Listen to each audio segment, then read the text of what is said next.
रेत पर नाम लिखने से क्या फायदा, एक आई लहर कुछ बचेगा नहीं। तुमने पत्थर सा दिल हमको कह तो दिया, पत्थरों पर लिखोगे मिटेगा नहीं। हेमलता बहन ने पहाड़ की मुश्किल परिस्थितियों से गुजरते हुए हिमालय सा हौसला पाया। अपनी जिंदगी सिर्फ खुद के लिए नहीं जी, बल्कि मुश्किल हालात में फंसी कई लड़कियों महिलाओं के जीवन में उम्मीद की रोशनी लेकर आईं। उत्तराखंड के रुद्रप्रयाग जनपद के दूरस्थ और मध्य महेश्वर घाटी के अंतिम गांव रासी गोडार में 1 अप्रैल 1966 को जन्मी हेमलता बहन ने पहाड़ में पहाड़ सी जिंदगी को न सिर्फ करीब से देखा है, बल्कि उसे जिया भी है। माता श्रीमती जीवंती देवी और पिता श्री गबर सिंह खोयाल ने उन्हें विपरीत परिस्थितियों से लड़ने का हुनर सिखाया, तो साथ ही समाज के लिए कुछ कर गुजरने का संस्कार भी दिया। उसी का परिणाम है कि रांसी गांव से निकली हेमलता आज हेमलता बहन के रूप में जीवन के विविध क्षेत्रों में अपना योगदान दे रही हैं। वह सैकड़ों बच्चों, खासकर किशोरियों और युवतियों के लिए उम्मीद की किरण बनकर उभरी हैं। हमारे साथ हेमलता जी की मां जीवंती देवी मौजूद हैं, उनसे बातचीत करेंगे। जीवंती जी, किस तरह से हेमलता जी आगे बढ़ी? आपने उन्हें आगे बढ़ते और लोगों की मदद करते हुए देखा है, और आपको क्या लगता है कि किस तरह का काम वो कर रही हैं समाज में? मुझे ये लगता है कि सबसे बड़ी बात होती है आदमी का संघर्ष, और मेरी बेटी ने बहुत बड़ा संघर्ष किया है। वो तो खैर हमारे पहाड़ में तो घास चारे से लेकर और अन्य अन्य चीज़ से लेकर और पैदल स्कूल जा कर के ये सारी चीज़ें हमारे पहाड़ पर आती हैं, लेकिन उसके बावजूद वो आगे बढ़ी, उसकी बुद्धि सही रही जी और उसके लिए ना तो बारिश रही, ना धूप रही जी। और ना ही ठंड रही। उसने खुद झोपड़पट्टियों में जा कर के, जहाँ लोगों को भय लगता है कि हमें बीमारी हो जाएगी, लेकिन ऐसी जगहों पर जा कर के टीबी के छोटे छोटे बच्चों को, बेटियों को खोजा, और खोजने के बाद उनको एकत्रित किया, और उसके बाद उनको स्वास्थ्य विभाग को भी बताया कि ये बच्चे जो हैं पोषाहार के बिना स्वस्थ सिर्फ दवा से नहीं हो सकते हैं। हम भी मानते हैं दवा अपनी जगह पे है, लेकिन उसके साथ खान पान बहुत ज़रूरी है। ये इतना बड़ा संघर्ष मेरी बेटी ने किया है, और ऐसी तपती दोपहरी में भी मेरी बेटी जहाँ तहाँ भटकी जी। और बारिश में भी उसको कोई अपनी जान की परवाह न होते हुए झोपड़पट्टी के बच्चों की जान को बचाया है। मुझे बहुत गर्व होता है अपनी बेटी पे। अनवरत संघर्ष और बेतहाशा चुनौतियों का सामना करते हुए हेमलता बहन ने एक ऐसा मुकाम हासिल कर लिया है जो समाज सेवा, महिला सशक्तिकरण, जागरूकता की एक बड़ी लकीर नजर आती है। जीवन के कटु अनुभवों को अपने लिए सबक मानकर हेमलता बहन आज दूसरों के लिए अपना जीवन समर्पित करती दिख रही हैं, तो उनका यही गुण उन्हें विभिन्न क्षेत्रों में कार्यरत सामाजिक कार्यकर्ताओं की तुलना में अलग खड़ा करता है। हेमलता बहन के जीवन में क्रांतिकारी मोड़ तब आया जब 1989 में उन्होंने श्री भुवनेश्वरी महिला आश्रम अंजनी सैन में प्रशिक्षण लिया। इसके साथ ही उनके जीवन की दिशा निर्धारित सी हो गई। दक्षिण भारत से आए संत स्वामी मनमथन ने इस केंद्र की स्थापना की थी। हेमलता बहन ने यहाँ से पहला प्रशिक्षण प्राप्त किया तो फिर कभी पीछे मुड़कर नहीं देखा। वह क्षय रोग उन्मूलन के लिए जागरूकता, डॉट्स प्रोवाइडर और HIV जागरूकता कार्यक्रमों से जुड़ी और लगातार इस अभियान से जुड़ी हुई हैं। 3 दशक से अधिक लंबे सेवा कार्य के दौरान हेमलता बहन ने महिला स्वयं सहायता समूह के गठन, प्रशिक्षण और संचालन के क्षेत्र में उल्लेखनीय कार्य किया है। किशोरी विकास और बाल समूहों का गठन कर उनके क्रियाकलापों को गति दी है। इसके साथ ही महिला विकास कार्यक्रम में हिंसा रोकथाम, परामर्श काउंसलिंग के साथ पीड़ित महिलाओं को न्याय दिलाने की भरसक कोशिश उनका लक्ष्य रहा है। यह उनके व्यक्तित्व का महत्वपूर्ण पहलू है।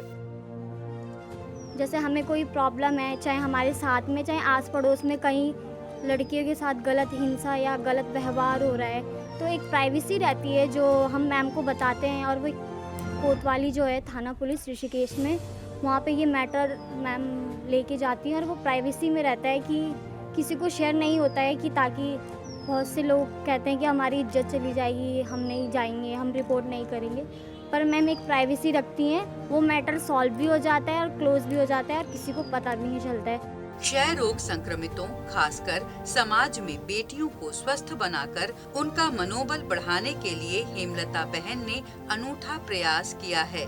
उन्होंने नंदा तू राजी खुशी रैया यानी हर बेटी को नंदा मानते हुए उसके आरोग्य और कल्याण की कामना के साथ अभियान शुरू किया। उनके इस मॉडल की सर्वत्र प्रशंसा हुई है। क्षय रोग संक्रमितों का मनोबल बढ़ाने वाला यह अभियान उन्हें जल्दी स्वस्थ बनाने के लिए संजीवनी सिद्ध हो रहा है। हालांकि यह अभियान पूरे भारतवर्ष में विभिन्न तरीकों से संचालित हो रहा है, लेकिन हेमलता बहन ने इसे अपने समाज के लोक मिथकों, प्रतीकों और बिंबों के साथ जोड़ते हुए इसे लोकग्राही अभियान में परिवर्तित किया है। मैं हेमलता जी और उनकी संस्था को काफ़ी समय से जानता हूँ। उनके द्वारा जो क्षय रोगियों के लिए जो उपचार एवं पोषण वितरण का कार्य किया जा रहा है, बहुत ही अनूठा कार्य है और एक समाज में, और खासकर ये एक महिलाओं के लिए जो कार्य कर रही है और न केवल उनको उपचार दे रही है और पोषण वितरण कर रही है, और ये उनको आजीविका परक जो कौशल विकास की तरफ भी उनको जोड़ने का कार्य कर रही है, जिससे कि वो महिलाएं समाज में रोग मुक्त तो हो रही है क्षय रोग से, साथ ही उनको आत्मनिर्भर और स्वावलंबी बनाने का कार्य भी कर रही हैं, और जिससे कि वो महिलाएं आत्मनिर्भर होकर अपने निर्णय ले पा रही हैं और समाज की मुख्य धारा में आ रही है। उनके इस अभियान को तब बल मिला जब सार्वजनिक उपक्रम टिहरी हाइड्रो डेवलपमेंट कॉरपोरेशन के सामुदायिक सहभागिता कार्यक्रम सेवा THDC ने सहयोग का हाथ बढ़ाया। वर्ष 2017 में हेमलता बहन ने action for advancement of society यानी आस का गठन किया, तो यही आस सैकड़ों बेटियों के जीवन की धारा को सकारात्मक दिशा में मोड़ने का माध्यम बन गया।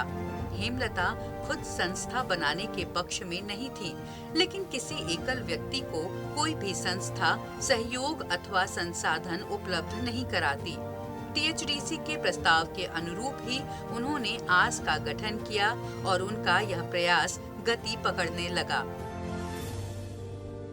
हेमलता बहन ने क्षय रोग संक्रमितों को नियमित दवा और पोषक आहार उपलब्ध करवाकर उन्हें न सिर्फ हौसला दिया, बल्कि स्वस्थ कर टीबी योद्धा के रूप में अपने अभियान के साथ जोड़ लिया।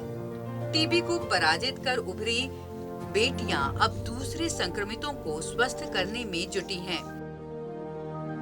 मेरा नाम पारुल है और मैं भी आप सभी की तरह एक टीबी पेशेंट रह चुकी हूँ। मेरे को जो टीबी हुई थी वो फैलने वाली टीबी हुई थी, जिसको बिगड़ी हुई टीबी XDR भी कहा जाता है। मैं उससे सरवाइव किया है। मैंने 3 साल उसकी लगातार दवाई खाने के बाद अब मैं पूरी तरह स्वस्थ हूँ और आज संस्था के साथ मिलकर वॉलंटियर का काम कर रही हूँ, जिसके द्वारा मेरे को जो पेशेंट होते हैं उनके साथ उनको कैसे समझाना है, उनके बारे में जो जो मेरे ऊपर मैंने सहा है, मैंने फेस किया है, उन सबको बताने के लिए सामने आई हूँ।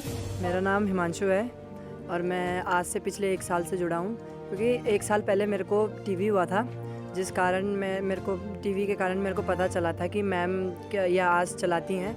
तो मेरे को एक बार फ़ोन आया था, तो मैम ने तब मेरे को मनीषा दीदी से बात हुई थी। उन्होंने कहा था कि यहाँ पे इस जगह पे आना है, यहाँ पे तुम्हें पोषाहार वितरण होगा। तब मैं वहाँ गया था। तो वहाँ जाने के बाद फिर मेरी मुलाकात मैम से हुई थी, जहाँ पे फिर मैम ने हमें 6 महीना कंटिन्यूसली हमें पोषाहार दिया और फिर 6 महीना पोषाहार देने के बाद फिर मैम से जब मैम ने ऐसी ऐसी बातें बताई हमें, तो मेरे को सुन के बहुत अच्छा लगा कि मैम बहुत अच्छा काम कर रही हैं, जिसमें मैम का कोई भी स्वार्थ नहीं है। मैम जो कर रही हैं बच्चों के लिए कर रही हैं। तो फिर मैम के साथ मैंने भी करने का सोचा था, तो आज मैं मैम के साथ हूँ। तो हमारे साथ मौजूद हैं लक्ष्मी और संजोगिता। ये दोनों वो लड़कियां हैं जो टीबी को परास्त कर बाहर आई हैं और अब टीबी चैंपियन के तौर पर काम कर रही हैं, टीबी मरीजों के बीच काम कर रही हैं, उनको टीबी से बाहर लाने के लिए काम कर रही हैं। इन दोनों ही लड़कियों की हेमलता जी ने बहुत मदद की है और उनकी प्रेरणा से अब वो उसी प्रेरणा को आगे बढ़ाने का काम कर रही हैं।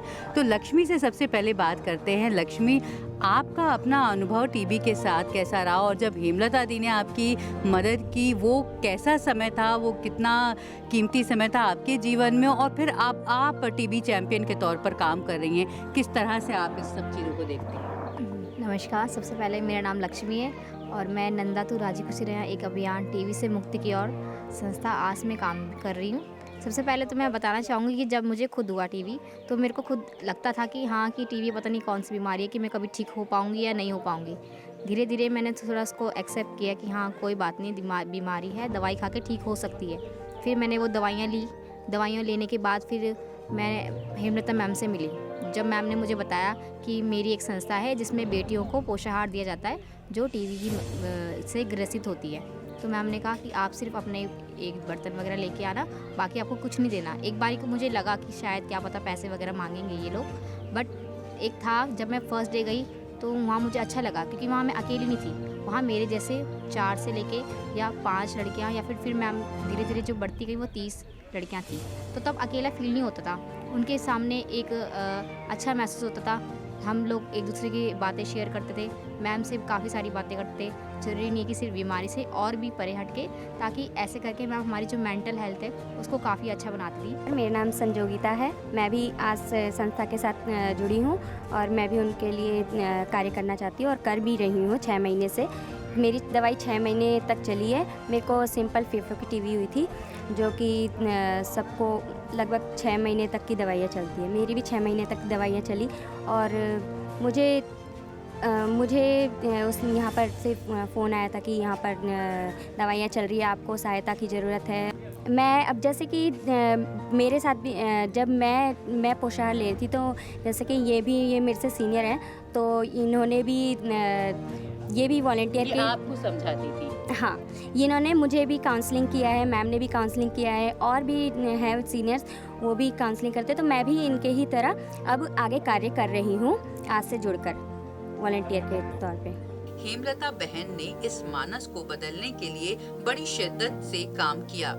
इसके लिए उन्होंने अपना जन्मदिन संक्रमितों के साथ मनाने की शुरुआत की। इसका नतीजा ये हुआ कि हीन भावना से ग्रस्त क्षय रोग संक्रमितों का मनोबल बढ़ा और साथ ही उनके पूर्ण रूप से स्वस्थ होने की रफ्तार भी बढ़ी और रोग को पराजित कर वे टीबी योद्धा के रूप में दूसरे संक्रमितों को स्वस्थ करने के अभियान में जुट गयीं। इन टीबी योद्धाओं को मानदेय की व्यवस्था हुई तो उनका जज्बा भी बढ़ गया। हेमलता बहन के नंदा तू राजी खुशी रया अभियान की कई स्वनाम धन्य तथा समाज के प्रतिष्ठित लोगों ने भी सराहना की है। नमस्कार, मैं हूँ चित्राश्री रावत, उत्तराखंड की बेटी। जैसे हम सभी को पता है कि दुनिया में टीबी रोग को समाप्त करने के लिए अलग अलग तरीके के प्रयास हो रहे हैं। हमारे प्रधानमंत्री जी ने भी 2024 तक भारत को टीबी मुक्त करने का एक लक्ष्य रखा है। मुझे बहुत खुशी है कि मैं भी इस मुहिम का एक छोटा सा हिस्सा हूँ। आज संस्था द्वारा, जो कि उत्तराखंड की एक संस्था है जो टीबी से रोगित बच्चों को बहुत मदद कर रहा है। हेमलता जी और उनकी पूरी संस्था की टीम पिछले 10 सालों से टीबी रोगित पोषाहार वितरण का कार्यक्रम चला रही है और इस कार्यक्रम की खास बात ये है कि ये बालिकाओं के बीच में रहकर काम कर रही है और उसी के जरिए इन्होंने कम से कम 1000 बालिकाओं को टीबी मुक्त किया है। ये ही अपने आप में एक बहुत बड़ी उपलब्धि है और मुझे भी हेमलता जी के इस मुहिम के साथ जुड़कर बहुत भाग्यशाली मैं अपने आप को समझती हूँ और मुझे मौका मिला था कुछ साल पहले उनके साथ इस मुहिम में जुड़ने का। मैंने अपनी आंखों से हेमलता जी और उनकी पूरी टीम को इन बच्चों के साथ काम करते हुए देखा है और कार्यक्रम नंदा जी राजी खुशी रहना एक अभियान टीबी मुक्ति की ओर यही संस्था का स्लोगन है। मैं सभी से दरख्वास्त करूंगी कि सब लोग इस मुहिम में जुड़ें और जितना हो सके इसको आगे बढ़ाएं। अब हम बात करेंगे डॉक्टर प्रदीप कुमार चंदोला से। डॉक्टर चंदोला, टीबी उन्मूलन का लक्ष्य हासिल करने के लिए दवा के साथ साथ पौष्टिक आहार और काउंसलिंग कितनी ज़्यादा ज़रूरी है, और जो काम आज संस्था और हेमलता जी कर रही हैं उसे आप किस तरह से देखते हैं? ये क्षय रोग के उन्मूलन के लिए जो है पौष्टिक आहार की भी ज़रूरत होती है, और इसके लिए एक जो है निक्षय मित्र योजना चलाई जा रही है, जिसमें कि वॉलंटरी लोग जो है गोद में ले रहे हैं पेशेंट को और उसको एक निश्चित आहार दे रहे हैं हर महीने। इस कार्य में जो है आज संस्था द्वारा बहुत अच्छी तरह से सहयोग किया जा रहा है, और लगभग 50 के करीब इन्होंने पेशेंट जो है गोद लिए हुए हैं, और इनका कार्य जो है बहुत अच्छा है इसमें, ये क्षय रोगियों के प्रति जो है ना। तो जिस तरह ये 50-50 बच्चों को गोद लेते हैं और उनको पूरी मॉनिटरिंग करते हैं, उनको पौष्टिक आहार भी उपलब्ध कराते हैं, उनकी पूरी मॉनिटरिंग, उनकी जो मेंटल हेल्थ को लेकर काउंसलिंग है वो भी करते हैं, और शायद यही ज़रूरत है टीबी उन्मूलन के लिए। जी नहीं, इनकी संस्था के कई बच्चे ऐसे हैं कि जो कि इस रोग से उबर चुके हैं, और वो जो है इसमें वॉलंटियर कर रहे हैं। वो औरों को भी बताते हैं लोगों को कि इस तरह से किस तरह की बीमारी होती है, क्या क्या करना चाहिए, कैसे कैसे इसमें इलाज होता है ना। तो कई ऐसे हैं जो मतलब गंभीर अवस्था में पहुंचने के बाद भी लड़ करके जो है ठीक हुए हैं, और आज जो है इस कार्य में सहयोग कर रहे हैं, तो ये बहुत अच्छा है। टीबी उन्मूलन के लिए सतत रूप से हेमलता बहन द्वारा मोटिवेशनल कार्यक्रम आयोजित किए जाते हैं, जिनमें विभिन्न विषय विशेषज्ञों तथा विशिष्ट अधिकारियों को भी शामिल किया जाता है। इसके लिए संवाद और संपर्क का विशेष ध्यान रखा जाता है। ऋषिकेश एम्स हो या विज्ञान धाम झाझरा अथवा FRI देहरादून के भ्रमण आदि कार्यक्रमों का असर ये हुआ कि समाज में जिन्हें तिरस्कृत सा कर दिया गया था, अथवा ऐसी महिलाएं जिनसे ससुराल वालों ने मुंह फेर लिया था, आज उन्हें पुनः अंगीकृत कर लिया गया है। महिला स्वयं सहायता समूहों का गठन कर उनके संचालन और प्रबंधन की बारीकियां उन्होंने सहयोगी महिलाओं को सिखाई, तो उनके कदम स्वावलंबन की दिशा में आगे बढ़े और आज वे समर्थ और सक्षम बनती दिख रही हैं। और मैं खुद एक सिंगल पेरेंट्स हूँ, तो मेरे को लगता है कि ऐसा समूह हर जगह होना चाहिए जो महिलाओं को बहुत सहायता करता है। और जैसे कि अब मैंने बेटी की शादी करी तो यही समूह से ही पैसे लिए। हेमलता बहन को बेटी मानने वाले श्री भुवनेश्वरी महिला आश्रम के सचिव रहे सिरिल आर रैफेल की मृत्यु पर उनकी अर्थी को कंधा दिया, और ये मिथक तोड़ा कि महिलाएं अर्थी को कंधा नहीं दे सकती। चिकित्सक दिवस हो या बाल दिवस अथवा महिला दिवस, हेमलता बहन ने हर अवसर को अपने अभियान के साथ जोड़ा है। ऐसे हर मौके पर कार्यक्रम आयोजित कर वह जागरूकता बढ़ाने में सफल रही हैं। इसी तरह HIV को लेकर जन जागरूकता का प्रसार भी वे साथ साथ करती रही हैं। ये कहना गलत न होगा कि हेमलता बहन बहुमुखी प्रतिभा की धनी हैं। उन्होंने खुद को मात्र टीबी उन्मूलन कार्यक्रम तक सीमित नहीं रखा है, बल्कि विविध क्षेत्रों में अपनी सशक्त उपस्थिति दर्ज की है। समाज सेवा और रचनात्मक कार्यों के साथ वह थिएटर की एक बेहतरीन कलाकार भी हैं। रंगमंच पर गधे की आत्मकथा नाटक हो या मशाल, हे छुमा, बचुली, चौकीदार जैसे अनेक नाटकों में उन्होंने शानदार अभिनय के साथ अपनी छाप छोड़ी है। वर्ष 2002, 2004 और 2006 के उत्तराखंड महोत्सव में उन्हें उत्कृष्ट पारंपरिक पर्वतीय वेशभूषा के लिए लगातार प्रथम पुरस्कार से सम्मानित किया गया। पारिवारिक विवादों का समाधान करने का मामला हो और हेमलता बहन की उसमें भागीदारी न हो, ये संभव नहीं। इसी कारण उन्हें महिला हेल्पलाइन डेस्क में सदस्य नामित किया गया है। यही नहीं, हेमलता रक्षा लेखा मंत्रालय की कार्यस्थल उत्पीड़न निवारण समिति के सदस्य के रूप में भी अपना दायित्व निभा रही हैं। उनकी गतिविधियों और क्रियाकलापों पर यही विराम नहीं लगता। वे सितंबर 2022 में उत्तराखंड सरकार द्वारा गठित सहायक प्रजनन प्रौद्योगिकी एवं सरोगेसी बोर्ड की प्रख्यात महिला कल्याण संगठन की श्रेणी से नामित की गई हैं और इस दायित्व का कुशलता से निर्वहन कर रही हैं। सामाजिक व सांस्कृतिक संगठनों में दायित्वों का कर्मठता से निर्वहन भी हेमलता के क्रियाकलापों में सहज ही देखा जा सकता है। वे पूर्व में पर्वतीय जन कल्याण समिति के सचिव पद का दायित्व निभा चुकी हैं। वे देहरादून के महिला व बाल विकास प्रकल्प से भी जुड़ी रही हैं। साथ ही उत्तराखंड पर्वतीय फिल्म एसोसिएशन से भी संलग्न रही हैं। यही नहीं, वे हिमवंती की सलाहकार और टिहरी गढ़वाल जिला कुष्ठ निवारण समिति की सदस्य के तौर पर योगदान दे चुकी हैं। वर्ष 2003 से 2007 तक महिला police helpline control room Dehradun के काउंसलिंग सदस्य के रूप में दायित्व निभा चुकी हैं। इसके अलावा वह राष्ट्रीय युवा संगठन वर्धा से भी जुड़ी रही हैं। सामाजिक सांस्कृतिक संस्थाओं का उल्लेख करें तो बद्री केदार विकास समिति की संस्थापक सदस्यों में वह अग्रिम पंक्ति में है। इस समिति में सक्रिय हैं। आज हमारे साथ हैं हेमलता बहन। तो हेमलता जी, आप सेवा भाव की बात करती हैं। आप कहती हैं कि कोई भी काम बिना सेवा भाव के सफल नहीं हो सकता, और आप जो ये बच्चियों की सेहत के लिए और टीबी जैसी बीमारी से उन्हें दूर करने के लिए काम कर रही हैं, आपके अंदर ये सेवा भाव, ये प्रेरणा कहाँ से आई? हाँ, ये प्रेरणा तो मुझे जब मैं सामाजिक जीवन में निकली हूँ तो क्षेत्र में जो मैंने देखा उसके हिसाब से जो लड़कियों के साथ जो दोयम दर्जे का जो व्यवहार है उसको देख के ही मुझे आया। और दूसरा ये लगा कि ये जो लड़कियां, एक तो संख्या कम है, ऊपर से आप टीबी रोग से ग्रसित हैं। यदि आप स्वस्थ नहीं होंगी तो आने वाली पीढ़ी को कैसे आप स्वस्थ करेंगी? बिल्कुल, ये एक महत्वपूर्ण बात थी जो मुझे बार बार छूती थी। तो डॉट्स प्रोवाइडर होने के दौरान मुझे उनकी हिंसाओं की चीज़ें मिली। बीमारी अलग है, मतलब आपने देखा कि परिवार के भीतर बेटियों के साथ भेदभाव है। बिल्कुल, ये सब चीज़ें होने के साथ साथ, और मुझे ये लग रहा था कि अगर इसका एक ही चीज़ हो सकता है कि अगर हम पोषाहार की शुरुआत करें, कुछ ऐसा शुरू करें जिससे उसके पेट में कुछ जाए। मुख्य बात ये थी कि दवाई दे रहे हैं, काउंसलिंग कर रहे हैं, लेकिन पेट में क्या क्या दे रहे हैं हम उसके, वो जाए। और वो कैसे जाए कि जब तक वो बीमार है, जब तक उसकी दवाई कंटिन्यूटी में चल रही है, तब तक हम उसको चलते रहें, उसको देते रहें पोषाहार। तो ये एक सपना था जब मैं 16 साल पहले शुरू किया था, और होते करते आज ईश्वर की ऐसी कृपा हो गई। आपका लक्ष्य जन आधार, ये जन आधारित हो गया, मतलब कोई फंडिंग नहीं है हमारे पास, और हम इस काम को करते चले जा रहे हैं। और इस वक्त भी हमारे पास 40-50 लोग हैं, बेटियां उसमें। बेटियों की प्राथमिकता हमेशा रही है जी। बेटियों का देखिए, हमें ना बेटियों के बारे में थोड़ा गंभीरता से इसलिए भी सोचना पड़ेगा।